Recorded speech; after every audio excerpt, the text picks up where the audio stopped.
True Detective Night Country Episode 4 has just been released, and it added so much more mystery and confusion to the story instead of revealing new information, so much so that I'm worried about the pace of the remaining 2 episodes. Besides learning that Hank was being scammed, perhaps in the saddest scene of the entire season, Episode 4 leaned more on symbolism and Navarro's continuing contact with the spirit world. I want to talk about the spiral sign that kept coming back, the ice cave with whale bones that NEK dropped their phone in, suspicions about Qavvik, and much more. Let's start immediately.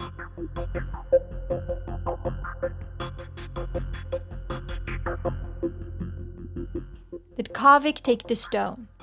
First of all, the stone that Navarro took from Oliver Tagak's place seemed to have an important place in episode 4. She took it with herself to Qavvik's house and he appeared to be curious about it. Then, when Navarro went to see Danvers, she had lost the stone. Now, at first thinking, she might have just forgotten it at Qavvik's house without realizing it. But Qavvik's curiosity about it and the fact that Navarro asked him why he was alone causes some suspicion. From the outside, Qavvik seems like the most perfect guy. Too good to be true, right? Isn't that suspicious? Also, his ice fishing house is in the opening credits for Season 4, Episode 3, which is another indication that something more may be going on with him. But why would he take the stone with the spiral? Did he think that it was a bad omen and that Navarro shouldn't carry it? The meaning of the spiral. The fact that the spiral is sprinkled everywhere in Night Country should mean something, right? One thing to point out is the fact that it's not exactly the same spiral that we saw in Season 1.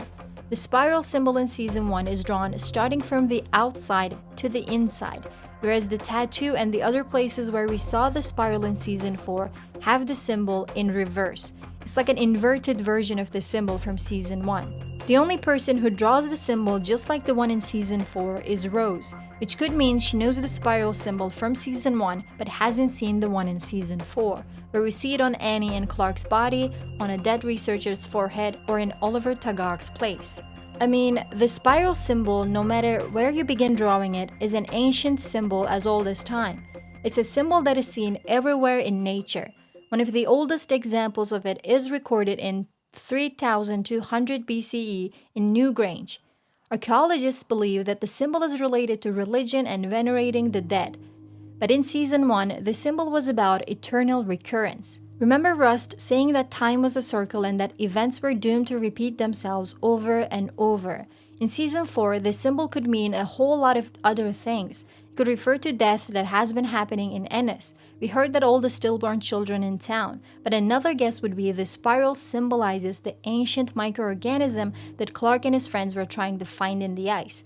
Here, I want to delve into the ancient microorganism theory and its possible connection to Sedna, the sea goddess. Spiral and the ancient microorganism. When we look at Raymond Clark's drawings, we see that he drew stuff that looked like spirals. They are not exactly the same as the spiral symbol, but I'm thinking after Annie's death, Clark started to see the spiral in everything and see parallels everywhere. We also know that researchers at Salal were trying to find an ancient microorganism and use it to stop cellular decay, which I thought meant a cure for mortality.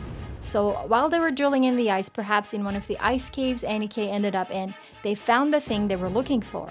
They brought the microorganism to the surface and attempted to revive it somehow. They managed to awaken it, and that's why Clark says she's awake. They refer to the microorganism as a she, but it's not what they expected at all, and this microorganism infects humans and even causes psychosis. Maybe it even contaminated the sites where the miners of the town work and hence the town's water supply. Everyone in town is affected by it. That's why the water is dark, the babies are being stillborn. That's why NEK was researching this and even probably started to be friends with Raymond Clark, thinking that he would know more about what's going on as a researcher. There was a sign at the end of episode 3 in the hospital. It said something like, "We're all in this together." Now, Otis High said that they were in the Night Country now, meaning that everyone in town is now affected by what the researchers found. At least, this is my theory. Sedna. Of course, there's discourse continuing around Sedna. At first, I didn't give much credit to this theory, but the creators of this season spoke about Sedna specifically in the True Detective podcast for episode 4, which means she's important. For those who don't know, Sedna is a goddess part of Inuit mythology. The whale bones in the ice caves could be about her because Sedna is responsible for all sea animals. Also, in various stories, her father chops off her fingers, and her fingers, as they fall into the sea, turn into whales. The one-eye symbol that we've been seeing all over Night Country could also be related to Sedna, as in certain versions of the legend, she loses one of her eyes. Even Julie drowning in the sea can be a reference to Sedna because she falls into the sea and drowns after her father chops off her fingers. There's more about Sedna, and I'm not going into any more details because I talked a lot about it in this video. Go check that out if you're curious. But I should just say that Sedna could have been furious with the researchers drilling in ice caves and looking for an ancient microorganism, and all the deaths could have been her way of revenge. I also mentioned Blair, who coincidentally has severed fingers and who could be taking revenge for something we don't know yet, which makes more sense than having a goddess as the killer of the season. Check that video for more details. In the end, I do believe Sedna has significance in the story, but only symbolically. With researchers drilling in the ice and looking at ancient stuff, they are disturbing the natural way of things. They're awakening stuff that should be asleep, so in a way, their death was deserved for meddling with nature or Sedna's business. Other remarks.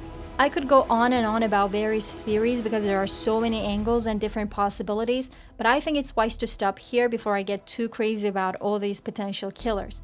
One thing I'm going to say is Clark might be hiding somewhere since Otis said that he went down. There might be an ice cave underneath the station or somewhere else where he can hide. The person that the delivery guy saw in episode 1 must be Clark. He must have come and left the station after something happened to his friends. He's the only character who can provide more details about how the death of the researchers happened. I hope they find him in the next episode. By the way, episode 5 will be out on Friday this week due to Super Bowl Sunday. So I'll do a video on it on Saturday. Would you like more theory videos about Night Country? Just comment down below. Don't forget to like and share this video. Subscribe to next season for more videos like this. See you soon.